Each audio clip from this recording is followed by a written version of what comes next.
Saiyaara movie देखने के बाद भले ही आपकी आंखों में आंसू आए हो या नहीं, लेकिन 1 अगस्त से फोन पे, गूगल पे जैसी लोकप्रिय यूपीआई ऐप्स उपयोग में कुछ महत्वपूर्ण बदलाव करने जा रही है।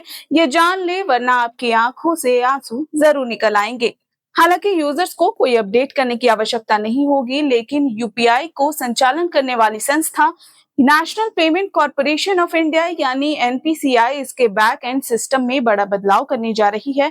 यह बदलाव तकनीकी है, लेकिन इसका असर आपके रोजमर्रा के लेन देन में स्पष्ट रूप से महसूस होगा।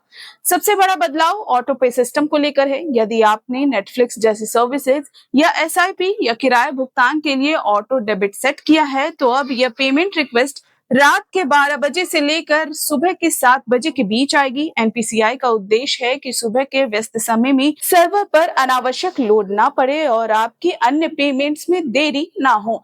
रिक्वेस्ट जल्दी आएगी, लेकिन नोटिफिकेशन आपके फोन में दिखाई देती रहेगी, जिससे आप सोकर उठने के बाद उसे आसानी से अप्रूव कर सकते हैं। वहीं रोजाना यूपीआई से बैंक बैलेंस चेक करने वाले यूजर्स को अब 50 बार से ज्यादा बैंक बैलेंस चेक करने नहीं मिल पाएगा।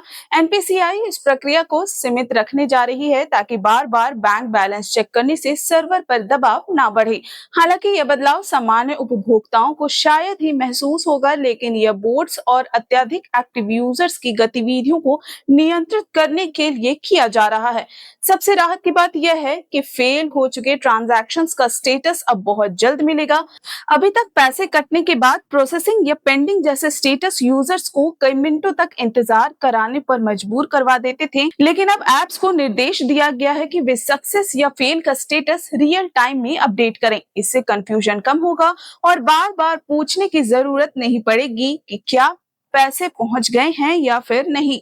यदि आप यूपीआई का इस्तेमाल कभी कभी करते हैं, तो इन बदलावों की भनक भी शायद आपको नहीं लगेगी, लेकिन जो यूजर्स दिन में कई बार यूपीआई का इस्तेमाल करते हैं, उन्हें यह सिस्टम पहले से ज्यादा तेज और सहज लगेगा।